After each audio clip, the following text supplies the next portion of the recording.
Espero si se está compartiendo la pantalla. Sí, ya se está compartiendo, mi querido Perfecto. hermano. Bueno, pues muchas gracias, mi querido hermano Agustín, eh, por este espacio, por esta oportunidad que nos brindas de compartir algo de lo que hemos trabajado. Así como un nombre sencillo, el encuentro que cambió al mundo, para entender un poquito esta relación de amor, odio, amor, desamor que se dio entre los dos personajes. Eh, por un lado, Hernán Cortés, por el otro lado, Moctezuma II, dos personajes que difícilmente podremos tener una radiografía de lo que sucedió con ellos porque nos falta la versión, precisamente nos falta la versión de Moctezuma. Conocemos la versión española, hispánica, y sobre ella hemos sido los diferentes historiadores en las etapas generando conjeturas. Me voy a ir lo más rápido posible porque si a ustedes les parece, dejamos el mayor tiempo posible para preguntas. Esto lo hice solo para contextualizar un sondeo abierto en el Facebook y nomás para tener miga. Pues resulta que nuestro país, sobre todo centro y sur del país, la imagen de villano de Hernán Cortés es muy acentuada. Es entendible que para el centro norte no lo sea porque las culturas prehispánicas acá no están muy dadas. Son, por ejemplo, Nuevo León, Tamaulipas, eh, el Coahuila, todo el noreste, tenemos poco vestigio de culturas prehispánicas asentadas. Así es que es entendible que no haya esa misma percepción y sentimiento como tienen los hermanos de Oaxaca, de Yucatán, donde los grandes monumentos arquitectónicos resaltan y destacan. Este es un poquito la ruta que siguió el primer viaje de Hernán Cortés. La quise señalar más o menos cómo se fue dando, porque al final de cuentas, hasta 1519, desde 1492, la etapa llamada conocida como conquista se va a concentrar en las islas del Caribe, Cuba, Santo Domingo. Es con Hernán Cortés con quien se inicia fuertemente la conquista de territorio continental. Estos son más o menos las rutas, a dónde fue llegando Colón. No me voy a detener porque es solamente para contextualizar y que ustedes, el que quiera tener la diapositiva, pues le pueda dar el pantallazo, ¿no? Antes de Hernán Cortés hubo varias expediciones.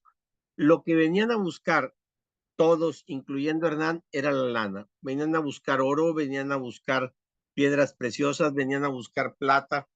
Entonces, una de las primeras expediciones previas a la de Hernán Cortés es la de Hernández de Córdoba, quien terminará muerto a partir de esa expedición.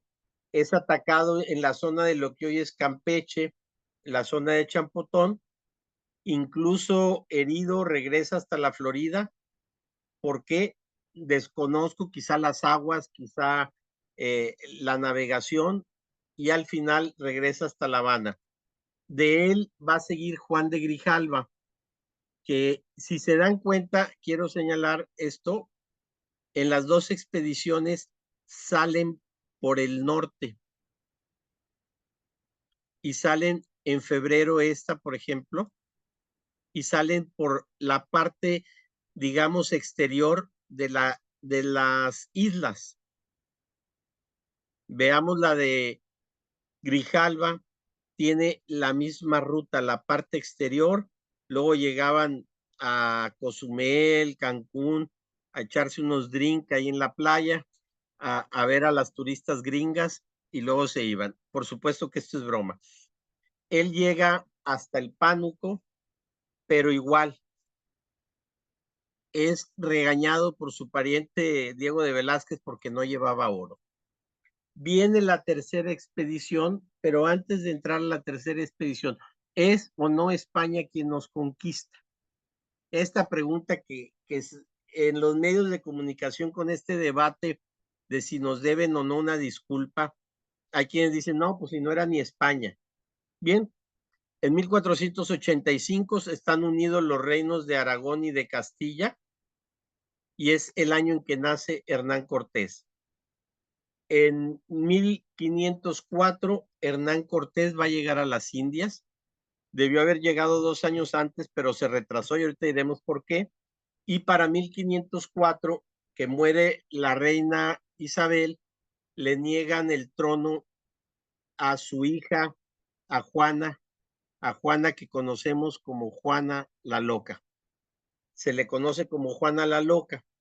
Así es que en 1506 le estuvo de interino, le niegan el trono a Fernando VII. Él quiso quedarse como rey de los dos reinos y se lo niegan, pero no le dan la posesión a Juana, sino hasta 1506, cuando se casa con Fernando de Aragón, perdón, que se casa con Felipe el Hermoso, Felipe de Habsburgo, es cuando ella va a poder tener posesión. Sin embargo, muere su esposo Felipe y se vuelve a quedar como interino, como regente, el papá de ella, Fernando el Católico, ¿sí? El rey de Aragón. Estamos en 1516. En 1516 muere el último de los reyes católicos, Fernando, y a Juana no le pueden dar el reino, la posesión del reino que le correspondía, y ya no tenía esposo. Así es que a los 16 años aproximadamente, al hijo de ella, a Carlos, lo nombran rey primero, Carlos I de España. Para 1519 que llega, ya era Carlos V, emperador de Alemania, y Carlos I, rey de España. Así es que para 1519 sí fue España quien llegó a las tierras continentales. Eso es un dato interesante porque pues ahí están las fechas, se acaba el debate. ¿Por qué no llegó Hernán Cortés en 1502? Él sí iba a venir con su pariente Nicolás de Obando, el primer gobernador de las Indias. ¿Por qué no? Ah, pues porque previo al viaje el muchachito andaba visitando una novia y el marido de la novia se enteró y lo empezó a corretear por entre los techos. Es literal, se cae de uno de los techos y se quiebra la pierna. Estuvo muy delicado por eso, dado que logró escapar del marido, pero la fractura sí le causa lesiones que incluso lo acompañarán el resto de su vida y es por eso que llega hasta 1504 a las islas del Caribe. Rápido se va a posesionar, me estoy yendo lo más rápido posible, rápido se va a empoderar en las islas, se traslada a Cuba y Diego de Velázquez, el gobernador de Cuba, empieza a enamorar. Resulta que hay un personaje, Juan Juárez. Juan llega y llega acompañado de dos hermanas que eran parte de la corte que llega a España, Catalina y su hermana. Post Diego de Velázquez empieza a enamorar a una de las hermanas y Hernán Cortés a Catalina Juárez, la otra. La pueden encontrar como Catalina Suárez, como Catalina Juárez, incluso Juárez con X. Bueno, aquí viene la genealogía. Antes de casarse con Catalina ya tuvo una hija a la que llamó Catalina. Después ya en el continente va a tener otro hijo con Malintzin, con Marina, con la Malinche. Va a tener con Bernardina de Porras otro hijo al que le llama Fernando Cortés. Con Antonia Hermosillo un hijo Luis, del que se tiene muy poco o nada de información. Con la hija de Moctezuma II, Isabel, va a tener otra hija, Leonor Cortés Moctezuma, que es de donde viene principalmente la descendencia que tenemos de Hernán Cortés. ¿Por qué? Porque incluso es reconocido esta descendencia, igual que Martín y Leonor fueron llevados a la corte de España y se les reconocieron los títulos. Hay una María de madre desconocida, pero en ese proceso se va a pedir el virreinato a España y por allá se queda un tiempo teniendo 6 hijos con la esposa. ¿Con quiénes se casa? Con Catalina y con Juana de Zúñiga. Con Catalina no tuvo descendencia y con Juana tuvo 6 hijos. Luego de repente se da la confusión de que Martín Cortés es el que pelea el virreinato o pelea el marquesado. No, el que lo peleó fue Martín Cortés de Zúñiga. Y los nombres, que este es un dato muy interesante, Martín era el papá, Catalina era la mamá, Hernando, Hernán o Fernando es él. Es decir, a sus hijos les fue repitiendo los nombres de su familia. ¿Qué sucede con Hernán Cortés?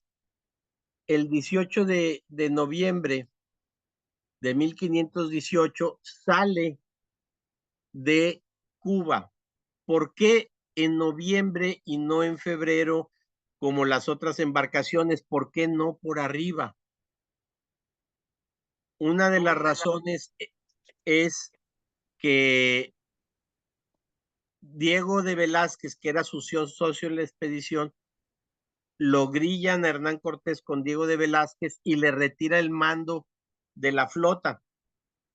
Pero Hernán Cortés iban a partir con 3 barcos, terminaron partiendo con 10, si recuerdo bien. Hernán Cortés ahí sí quemó sus naves, hipotecó su vivienda, se quedó sin nada para comprar los barcos con los que se fue a la expedición.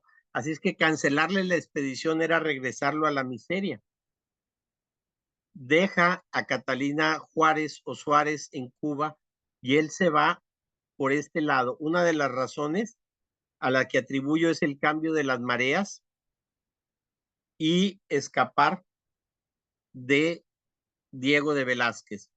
Acá en el área de lo que hoy es Quintana Roo, va a encontrar a Jerónimo de Aguilar y va a llegar finalmente a Veracruz, donde se instala para lo que será su expedición. Este pasaje está buenísimo porque solo así podemos entender la legalidad y la legitimidad del proceso de conquista de Hernán Cortés.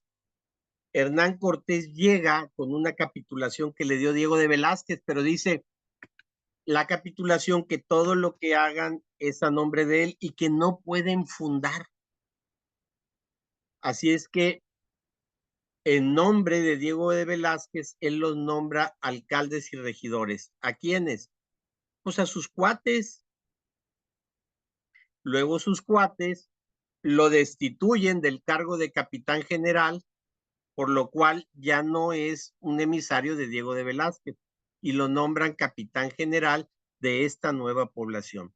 Esto es lo que lo salva de la muerte cuando lo acusan de traición. Cuando Diego de Velázquez va con el rey y lo acusa, esta argucia jurídica es la que lo va a salvar. Finalmente va a fundar en julio del 19 en los inicios de Veracruz y de ahí en agosto va a partir hacia lo que es la expedición a Tenochtitlan. Baja a Zempoala y luego va a recorrer pedazos de Veracruz, algo de lo que pudiera ser Puebla, algunas orillas, y se interna en Tlaxcala. En Tlaxcala va a tener uno de los combates más fuertes y definitorios. Aquí en Zempoala está la anécdota esta, donde llegan a cobrarle piso al rey de la zona le llegan a cobrar piso no los malitos de esta época, sino los de aquella época, los emisarios de Hernán Cortés. Y estaba circunstancialmente Hernán Cortés ahí y dice, no, yo te protejo. A ver, váyanse y díganle a su rey que ya no va a haber cobro de piso para este reino. Así es que, a cambio de protegerlos, le dice, pues mándame unos soldaditos que me acompañen, ¿no? Uno de tus guerreros. Y en la medida que fue avanzando, fue acopiando guerreros. En Tlaxcala va a ser una de las batallas más cruentas, la ganan y de ahí se queda con el apoyo de los tlaxcaltecas. Este es un momento importante. Quiero señalar ahora desde la parte azteca, desde la parte mesoamericana, ¿por qué tanto interés de los demás grupos por deshacerse de los aztecas, del liderazgo de los mexicas? Resulta que todo esto es el territorio que había conquistado Moctezuma II. Él recibe un territorio más pequeño y él expandió el territorio. ¿Qué es lo que se acostumbraba? Que yo te conquisto, te dejo gobernar, pero me estás pagando piso. Y luego, si ellos me derrotan, se liberan y nada pasó porque yo ya seguía gobernando. Era la cultura de la época. Esto es para entender por qué fue tan fácil que los pueblos prehispánicos se unieran a Hernán Cortés. Pues finalmente no era más que otro de los procesos de unirse con un enemigo en común, del otro enemigo de mi amigo, para derrotar a los que lo estaban oprimiendo. No éramos una nación, y esto hay que señalarlo, ni eran hermanas de la caridad. Estos espacios claros es donde no tenía acceso el reino mexica. Y esta imagen para mí es fundamental porque nos dice por qué quisieron ayudar a los españoles. Porque había un cobro de piso muy fuerte y porque los otros que no habían podido conquistar, los tlaxcaltecas sobre todo, pues estaban en asedio continuo, por parte de los aztecas, así es que pues era necesario a los rivales deshacerse de ellos. Esa lámina es fundamental para entender.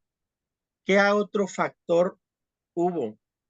La suerte, dos aliados estratégicos. Malinali, que luego es bautizada como Marina, y antes que ella, Jerónimo de Aguilar. Jerónimo de Aguilar era un religioso, que igual que Juan Guerrero, estaban allá por Cozumel, allá estaban, no es cierto, no era por Cozumel, era acá más de este lado, por los límites de Yucatán, Campeche, por esa zona, y va y ofrece un rescate por ellos. El único que se quiso venir fue Jerónimo de Aguilar. El otro ya tenía familia maya, ya estaba viviendo como un maya más y decidió quedarse. Juan de Guerrero, si recuerdo el nombre. ¿Por qué la importancia de Jerónimo de Aguilar? Porque le sirve de traductor del maya al español y del español al maya. Pero cuando llegan a Veracruz, antes de Veracruz, ahí en Tabasco, tienen una guerra con los naturales de la zona, ganan con los cañones, se asustan los naturales y le entregan 20 mujeres en premio. ¿Es algo extraordinario? No, era la costumbre entre los pueblos prehispánicos entregar ofrendas humanas a los conquistadores. Entre las ofrendas iba una muchachita de 18 años que había nacido acá por la zona de Veracruz, Coatzacoalcos, los límites, quienes conocen ese triángulo, los límites de Chiapas, Veracruz, Tabasco, entre Coatzacoalcos y esa zona. Ella era náhuatl, ella era de lengua náhuatl, fue vendida entre los 6, 8 años por su mamá a, a un grupo, ese grupo la entrega también a los mayas tabasqueños, a los mayas tabasqueños, y aprende el maya de Tabasco. Esto es importante porque eran diferentes lenguas mayas, pero ya hablaba náhuatl, el maya de Tabasco, así es que hicieron una triangulación para la traducción. Esto evitó muchas guerras. Esto es un elemento fundamental para entender el proceso de cómo él puede llegar con tanta facilidad hasta Moctezuma. ¿Traidora la Malinche? No, pues traicionar a quién, si ya había sido entregada en donación 2, 3 veces. ¿A quién traiciona? ¿Sí? Este es el lienzo de Tlaxcala, una lámina del lienzo de Tlaxcala. El lienzo de Tlaxcala es un libro de láminas de imágenes. Nuestro hermano Luis Manuel Velázquez de Tlaxcala es el autor de este libro, es hermano nuestro, y las imágenes nos reflejan la posición de Malinche, de Marina, a un lado de Hernán Cortés, cuando ese 8 de noviembre del 1519 se entrevistan Moctezuma y Hernán Cortés. Es que Moctezuma creía que era Quetzalcóatl. No, hombre, esa es la versión justificante española. Es decir, la única versión que tenemos es la de los españoles. Y cuando ya no nos convenció la de los españoles, encontramos una justificación para la actitud de Moctezuma. Esa es la que tenemos que tratar de entender los historiadores. ¿Por qué fue un timorato? En esos términos, ¿eh? ¿Por qué fue un mediocre? ¿Por qué se acobardó? Y sé que algunos van a decir, no, él no se acobardó. Si era un guerrero, ya vieron los territorios que conquistó. Era un personaje que le traían pescados desde el Golfo hasta acá, hasta el centro del país, corriendo. Era un conquistador y era violento. Y tenía ejércitos de sobra. Este momento es cuando él se acobarda el 8 de noviembre. Se acobardó porque lo creía Quetzalcóatl, no. Ya Moctezuma con sus espías tenía información desde la península de Yucatán, lo que venían haciendo los españoles, paso por paso. Les digo lo de Zempoala, donde los corrió a sus cobradores de piso. Bueno, hoy les decimos cobradores de piso, ¿verdad? A sus emisarios de la renta. Cuando llegó a Cholula, les mandó oro a Moctezuma. Creo que ese es otro de los errores de Moctezuma. Le mandó oro a Hernán Cortés. Le manda piezas de oro y le dice, ya no te adelantes hacia Tenochtitlan, ten esto y vete. ¿Eso le haces a un dios? No. Le haces a otro hombre al que crees fuerte. Pues lejos de correrlo, lo entusiasmó más a seguir hacia adelante. Él ya sabía que no eran dioses. La pregunta es, ¿por qué se rindió sin pelear? ¿Acaso es una de las posibles respuestas que su belicosidad actuó en su contra? Es decir, ya no eran solo los españoles, eran los tlaxcaltecas, eran ejércitos de los pueblos que se habían ido sumando a los españoles, lo cual entonces nos cambia la versión de la conquista española. Es una conquista de una amalgama de pueblos en contra de los aztecas, que al final el más poderoso de esos pueblos fueron los españoles y se quedaron con el botín, pero no fueron entonces los españoles los de la conquista.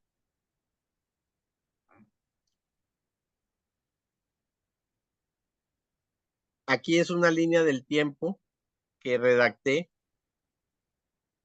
un poquito de cómo se dieron los sucesos. Y aquí viene otro elemento importante. Vean, el 8 de noviembre se encuentran y se conocen. Y le dice Moctezuma, pásale a mi casa. Le entrega el castillo de su papá para que viva Hernán Cortés con su gente. Eso no lo haces siendo un poderoso.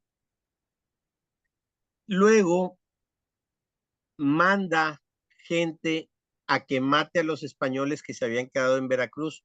Hubo una matanza fuerte. En ese momento regresan, fíjense, el 14 de noviembre lo hace prisionero Hernán Cortés. En su propio castillo lo encadena, lo hace prisionero y a Cuaupopoca, que es a quien había mandado, a Cuaupopoca y a su hijo, junto con los otros 5 o 6 guerreros, los quema vivos Hernán Cortés y encadena a Moctezuma. Posteriormente, Diego de Velázquez, aquel que ya dejamos atrás en Cuba, manda a Pánfilo Narváez a tratar de combatir a Cortés, y Cortés sale con un grupo de eran como 300 hombres, deja al Sol al cargo de los gente en Tenochtitlan, porque eran amigos, no había de qué preocuparse. Y con el ejército sale a enfrentar a Pánfilo Narváez junto con tlaxcaltecas y otros grupos, o sea, no solo fueron los españoles. Llega la fecha de los festejos de Huitzilopochtli y por los Huitzilopochtli era dios de la guerra, era un dios de sangre. Así es que Pedro de Alvarado, pasado de cucharadas y viendo lo que sucedía, se asustó, viendo que los guerreros estaban desarmados en su festejo, e hizo una matanza de guerreros, de mujeres, de niños el 22 de mayo de 1520. Fíjense cómo del 14 de noviembre fuimos avanzando, llegó al 20 y en mayo es la famosa matanza de Pedro de Alvarado. Obviamente se levantan los aztecas en contra, se levanta enardecido. Cae Pánfilo Narváez en mayo 24, ya pierde contra este que vino a buscar a Hernán Cortés, pierde, y los soldados de Pánfilo Narváez se suman a Hernán Cortés. Ya su ejército era como de 1,300 españoles, más los grupos prehispánicos. Va a regresar hasta el 24 de junio a Tenochtitlan. Y casualmente en ese proceso, aquí no se alcanza a ver una diapositiva que está en esta flecha, los historiadores contemplan que fue el 29 de junio, se muere Moctezuma.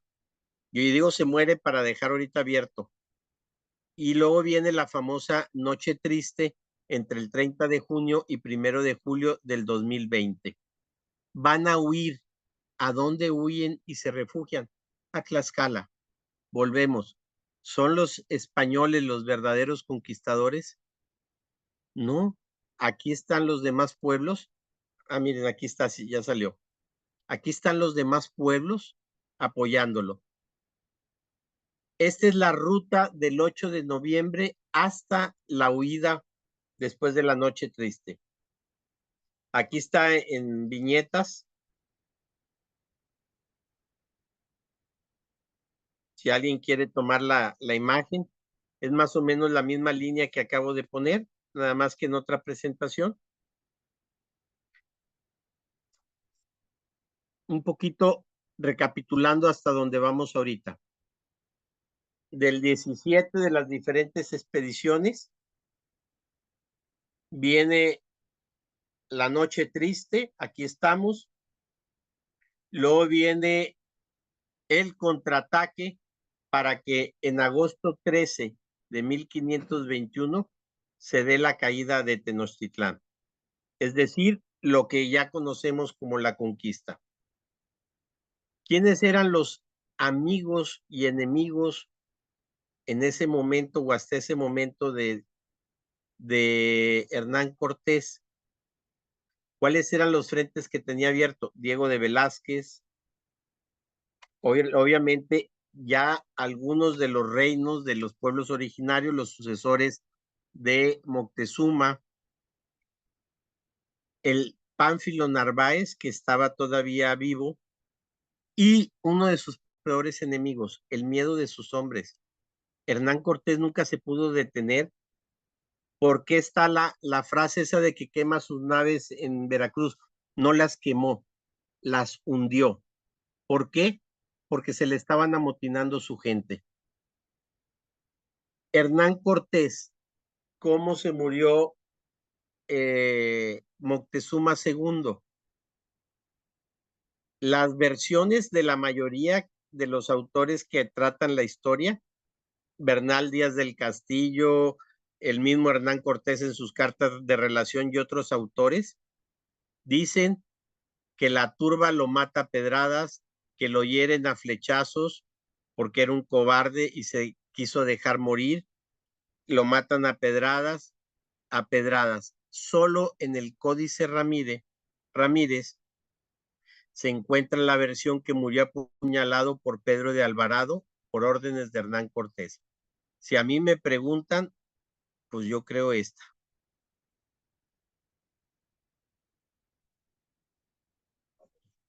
¿Quién era Moctezuma? De acuerdo a las versiones cortesianas, un monstruo caníbal, un hombre que se rindió, un religioso que adoraba a Quetzalcóatl, un hombre supersticioso, insisto, cobarde. Diferentes versiones de los cortesianos. Los moctezumistas, los que quieren defender y encontrarle a Moctezuma un porqué. Bueno, pues es que él lo quiso emboscar y salió perdiendo. Hay otra versión, era coleccionista, él tenía un zoológico y un parque natural de plantas y animales en lo general, donde coleccionaba y estudiaba animales raros. Hay una versión que dice que los dejó llegar porque los quería estudiar para tenerlos en el zoológico. La verdad se me hace también descabellada, pero esa es la otra versión. ¿Quién escribió la verdad histórica? No la verdadera, la verdad histórica. Pues el mismo Hernán Cortés, Diego Díaz de Bernal con su historia verdadera, y es la que se fue difundiendo. Recientemente Matthew Restal ha escrito algo sobre una nueva versión y menciona, duda de esta verdad histórica, y él es el que menciona que Hernán Cortés que Moctezuma, perdón, quiso estudiar a los españoles como si fueran una especie rara y diferente. Tengo mis dudas al respecto. Esta es la verdad histórica de los españoles. Esta es la verdad de Matthew Ristal. Si se dan cuenta, esta verdad ya no trata de justificar a Moctezuma, sino trata de dar una versión distinta donde finalmente se equivocó Moctezuma.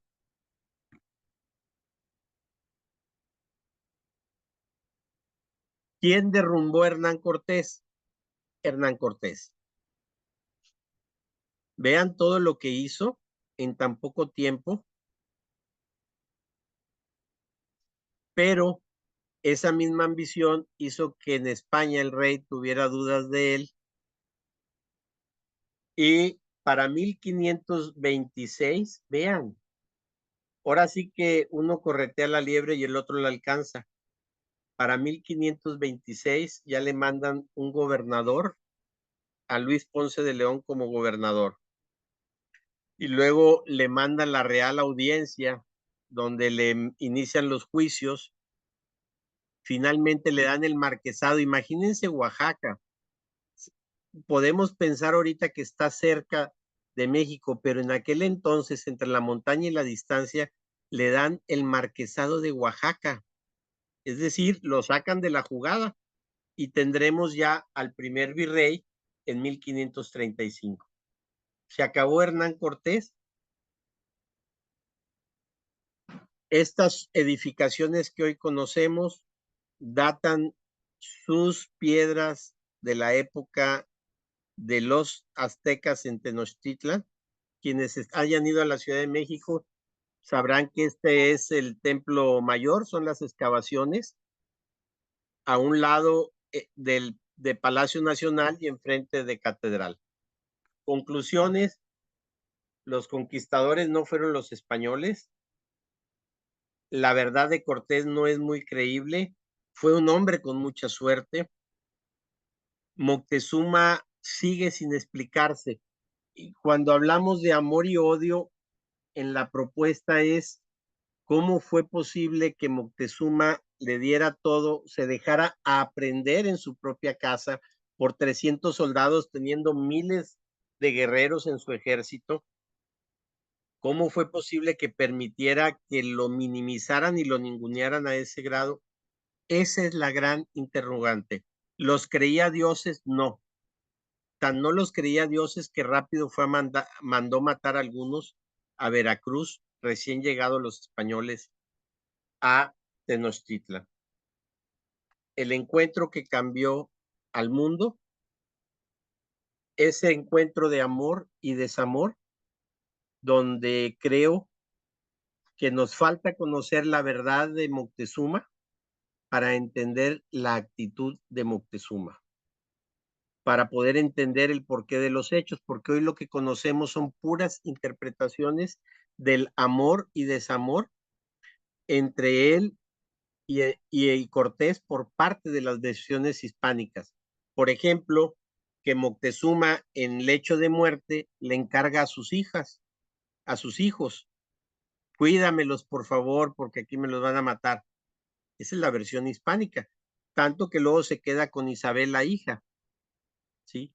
Entonces, es un pasaje que más allá de tener las respuestas, al día de hoy no conozco un solo historiador que tenga esa respuesta final, porque no tenemos la versión de Moctezuma, pero sí nos deja la realidad de que no fue la conquista de los españoles, fue una conquista de todos los pueblos que se unieron al líder español para derrocar al que les cobraba piso, al que les mataba a sus guerreros, al que usaba a sus niños para el pozole de la Navidad. No es cierto, no había Navidad, ¿verdad? Pero es que luego nosotros el pozole, sí sabes que el pozole más rico era el de nachita y piernita de bebé, que tenía dedos, manos y demás. O sea, esa es la realidad también. Sí había canibalismo.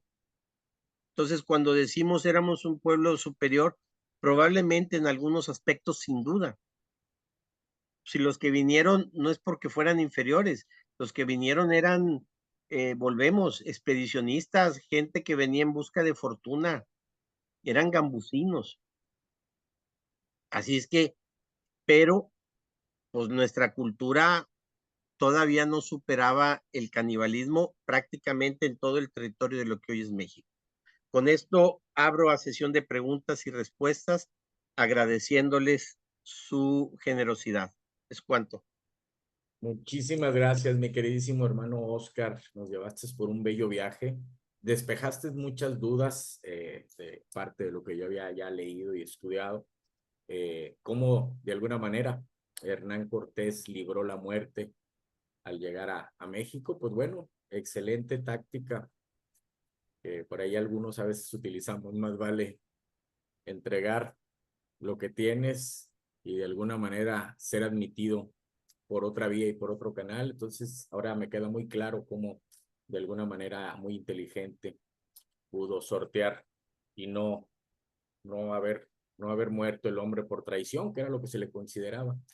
Y esto reafirma lo que yo tenía pensado, el hecho de que realmente, pues, llegó un momento en que no fueron considerados dioses. Realmente lo que les pegó a los mexicas fue el hecho de que pues eran tan pasados que pues ya tenían a la gente harta, mi hermano. Entonces, de alguna manera, como bien comentas, pues se iban uniendo otros pueblos al que en su momento los había conquistado, les había ganado en la batalla, pues para unirse en contra de quienes realmente ellos consideraban desde un inicio como su verdadero enemigo.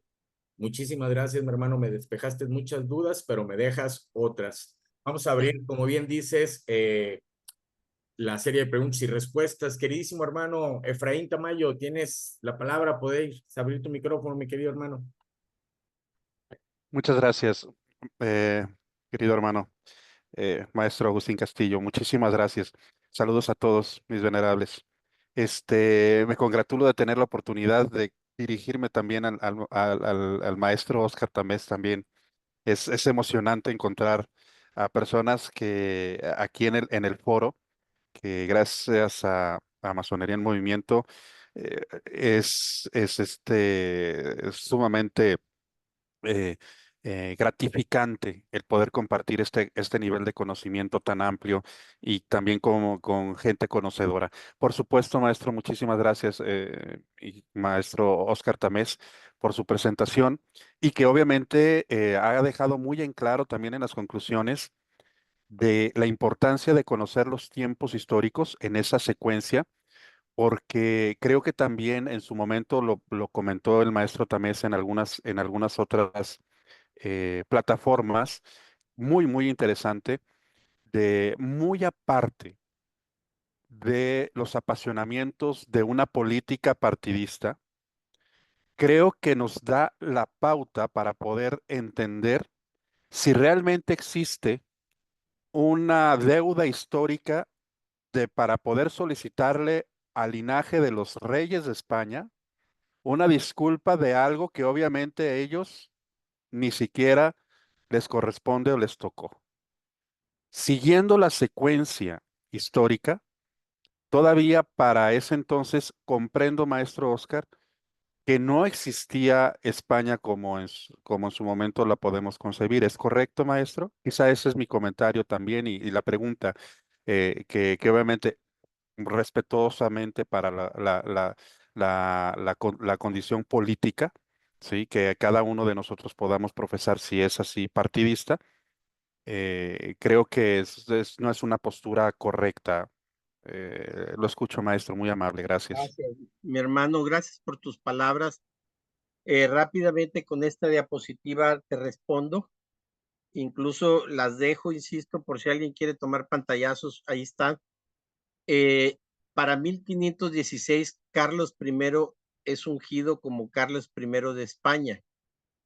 Es decir, los reinos de aquel entonces ya se fusionan en él. A Fernando de Aragón le niegan ser rey de Castilla. Era Isabel su esposa reina y el rey del otro pedazo. Digamos que estaban por bienes separados en el matrimonio.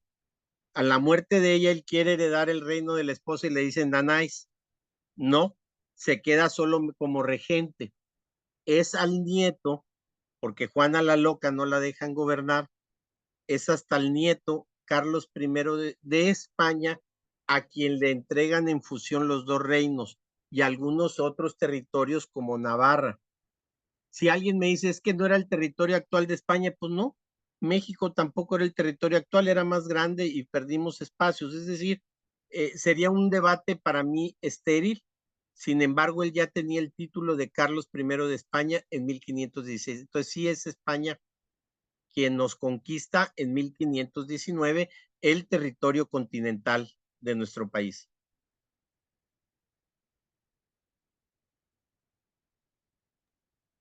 Perfecto, muchas gracias, querido hermano. Pregunta, ¿conquista o invasión? Pues es que es una conquista en función de que impusieron su cultura, impusieron sus condiciones y absorben la economía del territorio. Es la primera de tres conquistas, porque la segunda es la norteamericana de 1846-48 y la tercera la francesa de 1861-64 a 1867. ¿Por qué? Porque se apoderan del territorio, imponen leyes, gobiernan, imponen cultura, pues eso es definición de conquista. Entonces, sí le llamaría conquista en esos conceptos. Perfecto, gracias. Sí, porque recuerdo bien que, pues inclusive Nuevo León tuvo un gobernador gringo, un ¿Sí? gobernador gringo. Es correcto. Queridos hermanos, la palabra sigue concedida. Si alguien desea hacer alguna apreciación, alguna pregunta para nuestro querido hermano Oscar.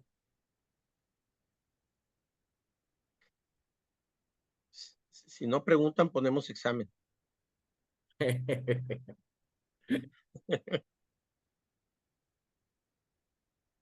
Mis hermanos,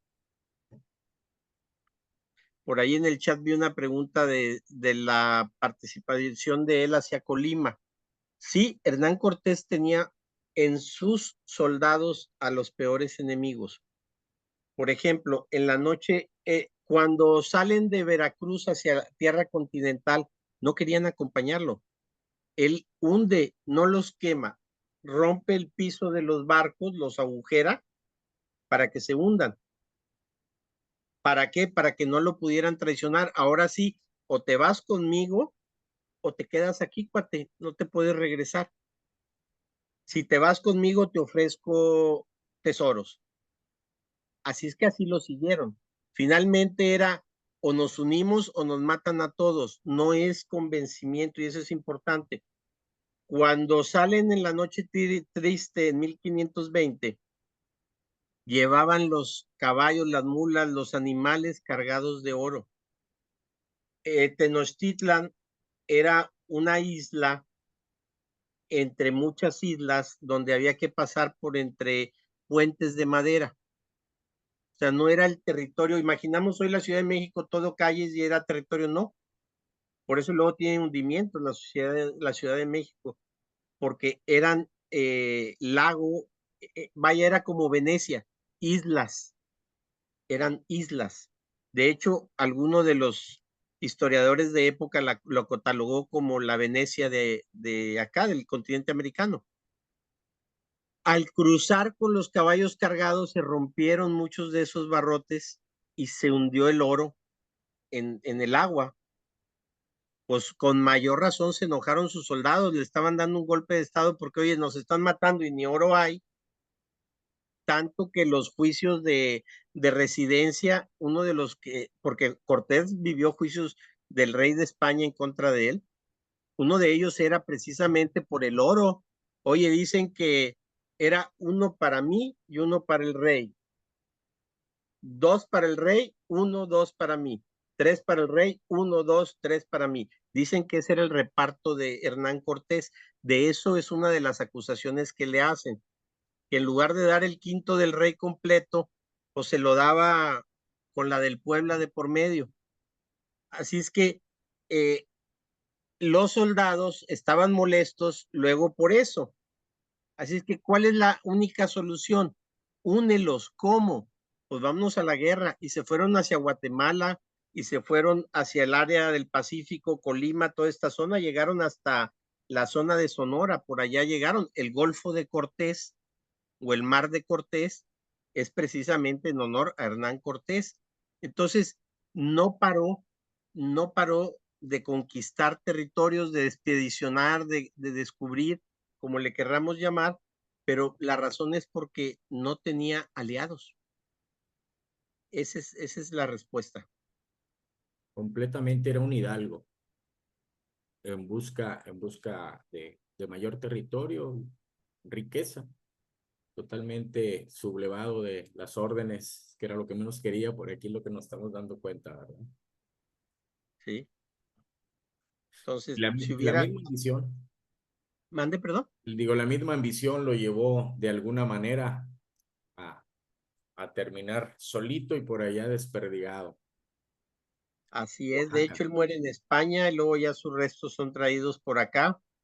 Este, y, pero sí, fue su mejor aliado fue la suerte, según mi interpretación, la suerte de encontrarse con Jerónimo Aguilar, de encontrarse con Malintzin, Valencia. de que fueron traductores y que con esa astucia de él, muchas batallas las lidió en la diplomacia y no en la guerra.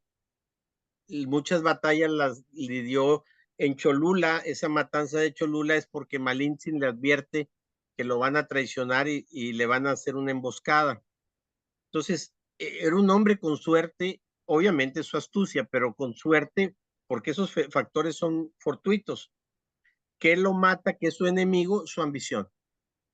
Porque en España veían que él quería construir su propio reino, lo percibían como un separarse del Reino de España, le vieron esa posibilidad y por eso es que le mandaron gobernantes de inmediato. Perfecto. Sí, no, y verdaderamente el gran trabajo de Malinche, como bien platicábamos en otra ocasión, si realmente fue traidora o no, pues no, simplemente se comportó conforme las circunstancias del momento y fue como bien comentas, ¿no? Una gran pacificadora, alguien, yo creo que la primer diplomática, ¿no? En México. Sí, mira, Malintzin, dicen los historiadores que la han trabajado, que era hija, digámosle, de un cacique, de un noble, ahí en la zona de Coatzá, Choapas, Tabasco, Chiapas, ese triángulo que se forma, era hija de un noble que muere su papá, la mamá se vuelve a casar. Una práctica actual, la mamá vendió a la hija. Aún ahorita en algunas zonas de la Lacandonia y otros lugares, esa práctica se da.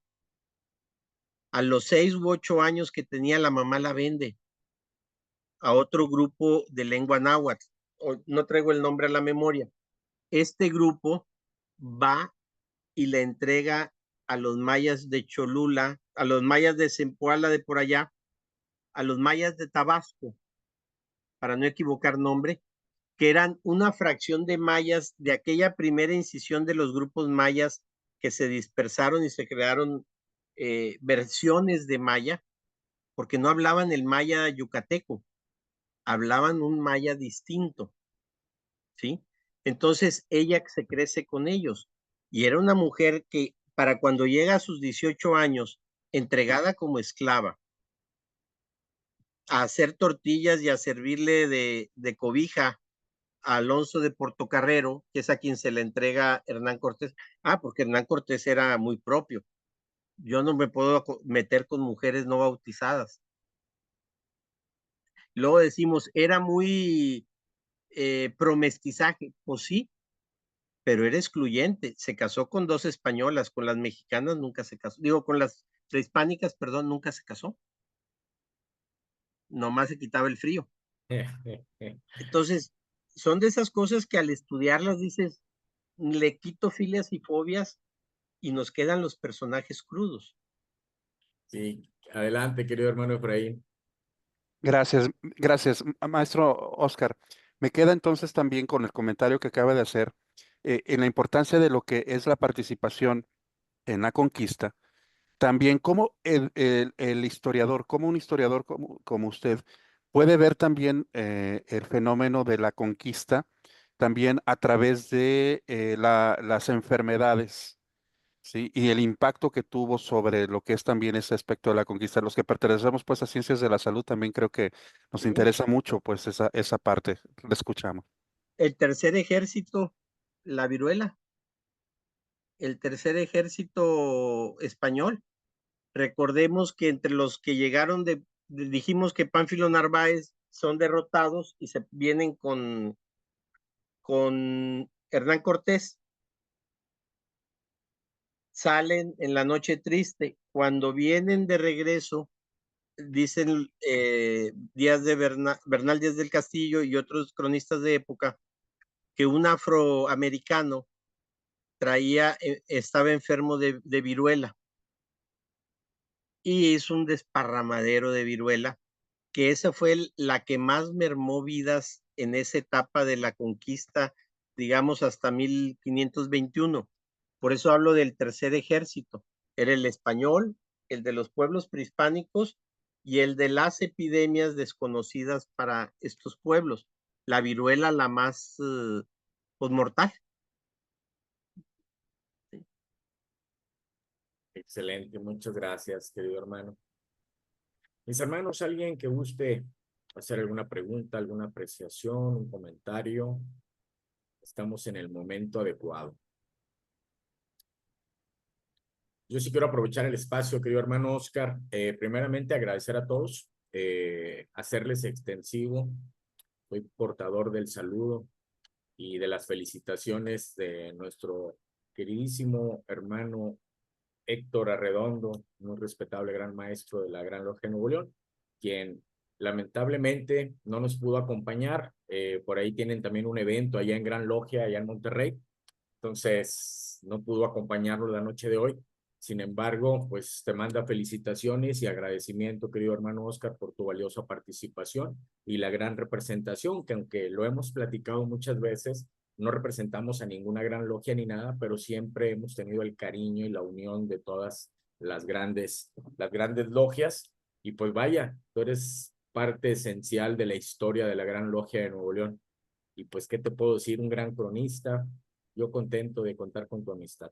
Muchísimas gracias, querido hermano Oscar. Mi ¿Alguien más hermano, desea hacer una pregunta?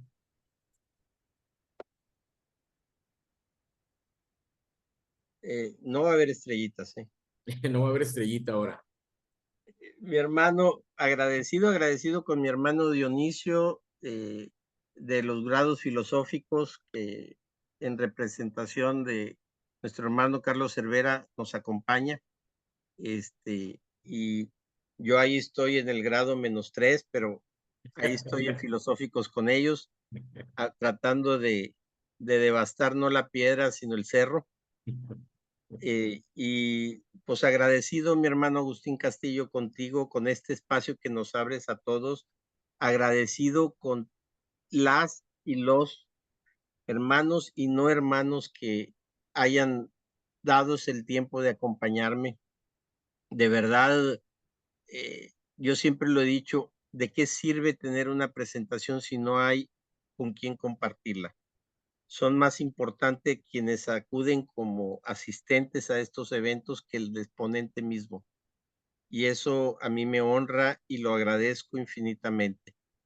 Quedo, mi hermano Agustín, como siempre, a tus órdenes y a las órdenes de mis hermanos y amigas que puedan estar, hermanas que puedan estar viendo esta presentación por diferentes plataformas. Muchísimas gracias, queridísimo hermano Oscar. Gracias a nuestro muy respetable pasado gran maestro Fernando por acompañarnos también la noche de hoy. Gracias, querido hermano Dionisio, Efraín, Miguel Ángel Casillas, que siempre está muy al pendiente, uno de los participantes y medulares de Masonería en Movimiento, junto con Efraín. Gracias a todos los demás hermanos, Lionel, Pedro. Gracias. Pueden abrir sus micrófonos, mis hermanos. Vamos a dar por concluida la conferencia de la noche de hoy. Quiero agradecer a todos de nuevo por haberme permitido coincidir y pues haber desarrollado este gran laboratorio de ideas en base al gran trabajo que nos ha regalado nuestro queridísimo hermano y amigo Oscar Tamés. Gracias a todos, queridos hermanos. Les deseo una excelente noche y un mejor fin de semana. Gracias. Gracias, muy amable. Igualmente, muchas gracias. Buenas Que tengan noches buena a noche. todos. Muchas gracias, buenas noches. Buenas Muchas noches. gracias y felicidades. Excelente presentación. Excelente el maestro Oscar, como siempre. Gracias, Excelente mi hermano, presentación, gracias. maestro Oscar. Gracias. Muy agradecido con ustedes. No me despido, solo digo hasta la próxima. Que nos veamos pronto, mi querido hermano. Felicitaciones. Será. Buenas noches. Que Buenas descansen. noches, querido hermano. Felicitaciones. Felicitaciones. Felicidades, mis hermanos. Si tienen más información sobre masonería